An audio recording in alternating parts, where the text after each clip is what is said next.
Bonjour les amis, nous espérons que vous allez tous bien. Aujourd'hui, nous parlerons du volet initiative stratégique du Nouveau-Brunswick. Déjà, nous vous souhaitons tous une bienvenue sur cette chaîne YouTube qui parle uniquement de l'immigration au Canada entre espèces et Arima. Le but ici, comme je l'ai toujours dit, est de vous inciter à démarrer votre projet d'immigration au Canada par vous-même. Donc, nous vous invitons déjà à vous abonner si ce n'est pas encore fait, puis cliquez sur la cloche d'abonnement là pour ne rien rater de nos prochaines vidéos. Alors, c'est parti. Donc déjà, nous verrons ce que c'est que le volet initiative stratégique du Nouveau-Brunswick. Qu'est-ce que c'est? Ça parle de quoi au juste? Voilà. Donc déjà, nous allons commencer par l'introduction. OK. Voilà, ce fichier PDF est un fichier officiel du Nouveau-Brunswick. Il n'est ni à vendre. Voilà, c'est un fichier qu'on doit vendre. Voilà, donc je vais vous mettre le lien du téléchargement de ce fichier PDF à la fin de la vidéo. Mais déjà, ici, je me permets de vous expliquer en détail ce que c'est que ce volet d'initiative stratégique. OK, donc on commence par dans l'introduction, la partie 1. Le programme des candidats du Nouveau-Brunswick, entre parenthèses PCNB, administré par le gouvernement du Nouveau-Brunswick, entre parenthèses GNB, est un programme d'immigration qui permet de désigner les personnes qui ont la plus grande capacité de réussir leur établissement économique au Nouveau-Brunswick. Ce volet d'immigration fait partie d'un programme d'immigration économique et n'a pas pour but de réunir les familles ni de protéger des personnes. Il n'est pas fondé non plus sur des considérations d'ordre humanitaire. Donc, c'est un volet initiativement à but économique. Ce volet d'initiative stratégique du Nouveau-Brunswick s'adresse aux travailleurs francophones. Je m'arrête là. Ça concerne uniquement les travailleurs francophones. Si vous avez un test d'anglais, vous ne passerez pas, vous ne serez pas éligible. Il vous faut un test de français. C'est ce qui veut par là dire des travailleurs francophones. Voilà. Donc, il y a des compétences au niveau de scolarité et l'expérience professionnelle nécessaire pour contribuer à l'économie de la province et étant prêt à y vivre et à y travailler en permanence. Je dis bien en permanence. Là, je m'adresse aux candidats qui, une fois qu'ils ont reçu leur visa pour s'installer dans une province qui les a invités, migrent quelques mois plus tard dans une autre province. C'est très dangereux, les amis. Vous allez payer le prix plus tard. Donc, faites très attention quand vous êtes invité par une province, il faut vous y installer au moins pendant 2 à 3 ans. Voilà. Pour ne pas être déçu plus tard. Donc, voilà. Et lorsque vous présentez, je suis ici, lorsque vous présentez une demande à tout volet d'immigration au Nouveau-Brunswick, vous devez être prêt à obtenir la résidence permanente dans le volet d'insertion stratégique du Nouveau-Brunswick. Cela signifie que vous réunissez toutes les conditions d'admissibilité minimale et les facteurs de sélection et que vous avez tous les documents exigés en main pour remplir et soumettre une demande complète. Voilà, ce n'est que normal. Donc, les demandes du programme des candidats du Nouveau-Brunswick doivent passer par 2 étapes d'approbation avant de pouvoir donner lieu au statut de résident permanent. La première étape constitue à la déclaration d'intérêt. OK. Vous devez tout d'abord soumettre une DI, une déclaration d'intérêt qui démontre que vous répondez aux critères d'admissibilité et de sélection associés à ce volet. Le gouvernement du Nouveau-Brunswick évalue les déclarations d'intérêt et sélectionne les candidats qui ont le plus de chances de s'intégrer économiquement. La deuxième étape constitue la demande de certification, la demande de certificat de destination du haut programme des candidats du Nouveau-Brunswick. Si vous réunissez toutes les conditions d'admissibilité, rencontrer les facteurs de sélection, vous pouvez présenter une demande en ligne. Le délai de traitement varie selon le temps requis pour la vérification des documents compris dans votre demande, le volume de demandes reçues. Je vais faire une parenthèse sur cette étape concernant le délai de traitement. Le délai de traitement, déjà, rassurez-vous, il est plus long que le délai de traitement pour, pour le projet travailleur qualifié du Nouveau-Brunswick, ou alors d'entrée express. Ceci étant dit, si nous nous basons sur des candidats qui sont passés par ce projet, par ce volet initiative stratégique et qui se sont installés au Nouveau-Brunswick, leur procédure a pris au bas mot 2 ans, 2 à 3 ans. Voilà. Donc, rassurez-vous, ce volet est différent de Entrée Express. Voilà, ce volet est différent d'Entrée Express en termes de pratiquement beaucoup de choses. Et nous verrons ça dans cette vidéo-ci. Voilà. Donc, troisième étape, c'est la demande de visa de résident permanent à immigration. Oui, c'est normal. Donc, ça veut dire quoi? Une fois que vous allez créer votre déclaration d'intérêt sur le profil, sur le site du Nouveau-Brunswick, vous allez attendre de recevoir une désignation, ce qu'on appelle généralement une lettre d'intérêt. Voilà. Donc, vous allez maintenant soumettre votre demande. Elle sera traitée. Ça prend le temps que ça va prendre. Après, vous allez maintenant faire une demande de visa. Donc, c'est un peu ça. On va continuer. Ici, on parle de fausses déclarations. C'est pourquoi, les amis, je vous invite à ne remplir des informations que vous pouvez justifier. Ne mettez pas des informations que vous ne pouvez pas justifier. Parce que là, ça va vous faire prendre 5 ans pour rien du tout, les amis. Alors, évitez cela au maximum. OK. Maintenant, quelles sont les conditions d'admissibilité? OK. Il y a des exigences à chaque étape du processus du volet initiative stratégique du Nouveau-Brunswick, dont l'inscription, la soumission de la demande, la nomination. Tout d'abord, vous devez répondre aux conditions d'admissibilité minimale quant à l'âge, à la langue, à votre intention de vous établir dans la province, à l'éducation et à votre lien admissible avec le Nouveau-Brunswick. Vous devez obtenir au moins 65 points dans les facteurs de sélection pour que le gouvernement du Nouveau-Brunswick examine votre candidature. Je vais relire cela. Et je vais... Voilà. Vous devez obtenir au moins 65 points dans les facteurs de sélection pour que le gouvernement du Nouveau-Brunswick examine votre candidature. C'est clair. Hein? Vous devez respecter les conditions d'admissibilité à la date d'inscription. Voilà, voilà, voilà. Donc, quelles sont les conditions d'admissibilité? On a premier point, l'âge. Vous devez avoir entre 19 et 55 points. Votre âge est évalué à la date à laquelle une demande complète est soumise au gouvernement du Nouveau-Brunswick. Je répète, ça dit quoi?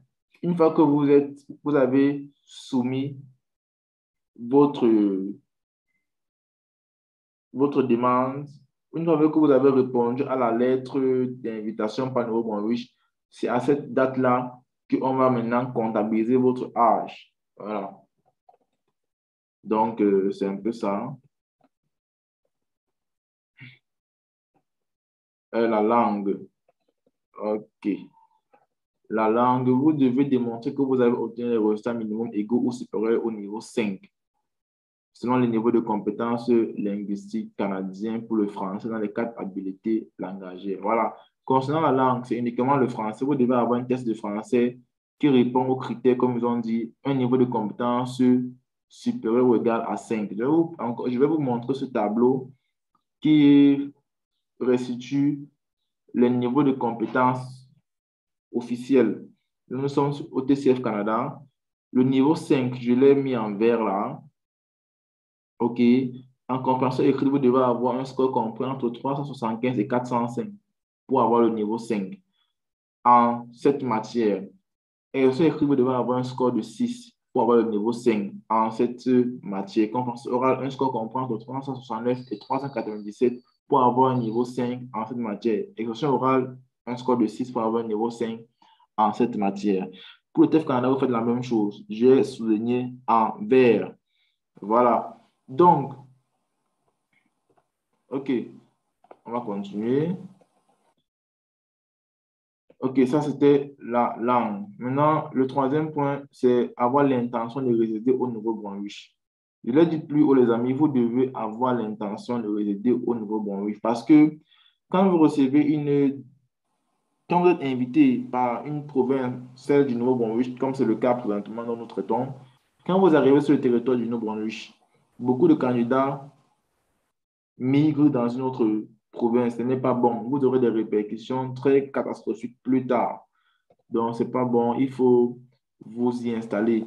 Et c'est un État qui respecte les textes qui sont votés par le gouvernement. Ici, ils ont dit, vous avez la responsabilité d'établir que vous vous avez véritablement l'intention de résider au Nouveau-Brunswick comme prévu par l'alinéa 87.2b. Voilà.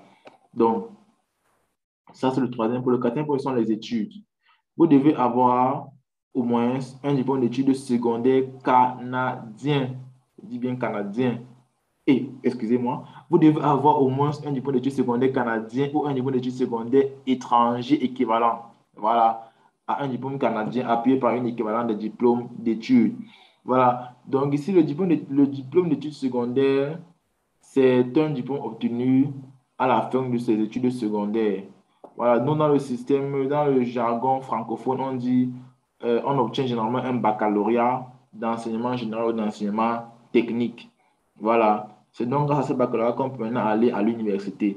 Donc ici, vous comprenez que si on veut faire une étude comparative avec entrée express, hein, pour les études, il vous faut, dans le cadre de l'entrée express, il vous faut au moins un diplôme universitaire. Alors que dans le cadre du volet initiative stratégique, il vous faut un diplôme d'études secondaires, c'est-à-dire un bac. Dans le cadre de l'entrée express, en ce qui concerne la langue, il vous faut un score minimal requis de 7 quand c'est votre première langue. Alors que dans ce volet initiative stratégique, il vous faut un score supérieur ou égal à 5. Voilà. Et ici, c'est uniquement une seule langue. Voilà. Donc, il vous faut aussi avoir un lien admissible avec le Nouveau-Brunswick. C'est quoi avoir un lien admissible? Faire une visite exploratoire, avoir un emploi, une offre d'emploi et avoir une invitation directe. L'un des trois suffit. C'est quoi une visite exploratoire? C'est une visite touristique, c'est-à-dire vous faites une demande de visa touriste pour le Canada. Vous arrivez au Canada, vous vous installez au Nouveau-Brunswick au moins pour 5 jours. Vous visitez la ville, les différentes régions pour voir comment ça se passe. C'est pourquoi on dit visite exploratoire. Voilà. Donc, voilà. Ça fait partie d'un lien admissible. OK. Donc, le sixième point, c'est vous avez suffisamment d'argent pour subvenir à vos besoins et à ceux de votre famille, même si elle ne vient pas avec vous. Là, c'est la preuve de fonds. Il vous faut avoir une preuve de fonds qui correspond à votre famille. Hein? Voilà, donc c'est pourquoi déjà je vous invite à regarder ma vidéo qui parle de la preuve de fonds. Elle vous aidera certainement. OK, donc voici maintenant les facteurs de sélection. L'âge. Quand vous avez, voici l'âge, entre 19 à 24 ans, vous avez seulement 4 points. Entre 25 à 44 ans, vous avez 12 points. Voilà. Comme nous l'avons dit plus haut, il vous faut un score. Voilà ça ici. Je vais souligner ça. Vous devez obtenir au moins 65 points sur 100. En ce qui concerne l'âge, voici le tableau concernant l'âge. Le maximum de points, c'est 12 points. Ça correspond aux gens qui ont 25 à 44 ans. Maintenant, pour la langue officielle. OK. Comme je l'ai dit, il vous faut un score, un niveau de compétence supérieur ou égal à 5. Quand vous avez un niveau de compétence supérieur ou égal à 5, dans chaque matière, vous avez 5, 5, 5, 5 points. Ça fait soit 5 fois 4, 20. Ça fait 20 points. Si vous avez un niveau de compétence supérieur ou égal à 7, ça vous fait 7, 7, 7, 7. Ça fait vous faire 28 points, le point maximum. Et il vous faut avoir un test TCF Canada ou TEF Canada. Voilà. Donc,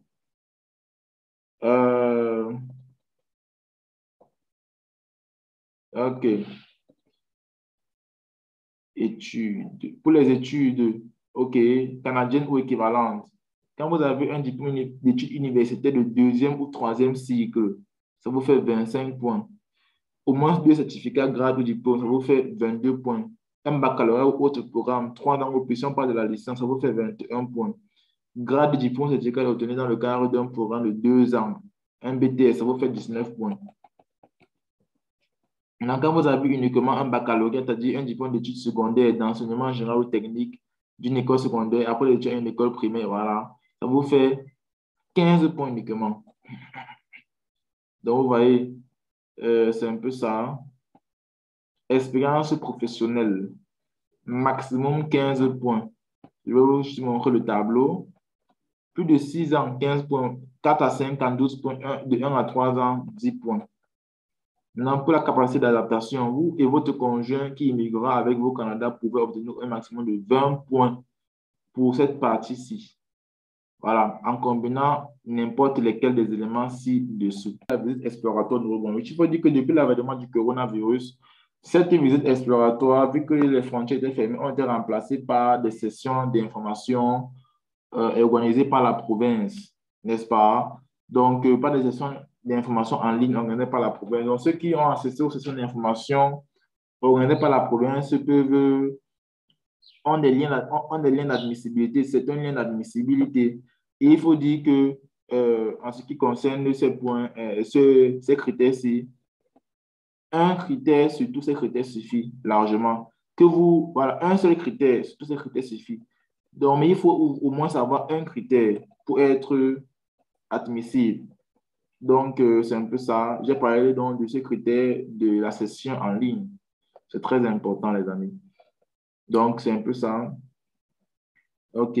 Maintenant, quel est le processus de la demande? Premier point, il vous faut faire ce qu'on appelle un état de préparation à la résidence permanente. C'est-à-dire, il faut vérifier si vous avez tous les, toutes les conditions requises minimales pour immigrer. Tous les documents, est-ce que c'est prêt? Est-ce que vous remplissez les conditions? Dès que vous remplissez les conditions maintenant, vous pouvez faire ce qu'on appelle une déclaration d'intérêt. Et savoir si on remplit les conditions voudrait dire que vous avez fait ce qu'on appelle un test d'admissibilité à ce volet initiative stratégique du Nouveau-Brunswick. Voilà, il vous faut avoir un score supérieur ou égal à 65 points. Maintenant, deuxième étape, c'est la déclaration d'intérêt. Dès que vous êtes admissible, vous présentez maintenant une déclaration d'intérêt dans la plateforme du gouvernement du Nouveau-Brunswick. L'étape suivante sera l'invitation à soumettre une demande. Dès que votre profil sera intéressant pour les employeurs au Nouveau-Brunswick, ils vont vous faire une invitation à soumettre une demande. Voilà, vous avez jusqu'à 45 jours civils à partir de la date de l'invitation à faire une demande pour présenter une demande complète. Voilà. Donc, dès que vous recevez l'invitation à soumettre la demande, vous avez 45 jours à postuler, à répondre positivement. Voilà. C'est ce qu'on appelle la soumission d'une demande provinciale au gouvernement du Nouveau-Brunswick. Voilà. C'est un peu ça. Et l'étape suivante parle de la décision du GNB à l'égard de la demande provinciale.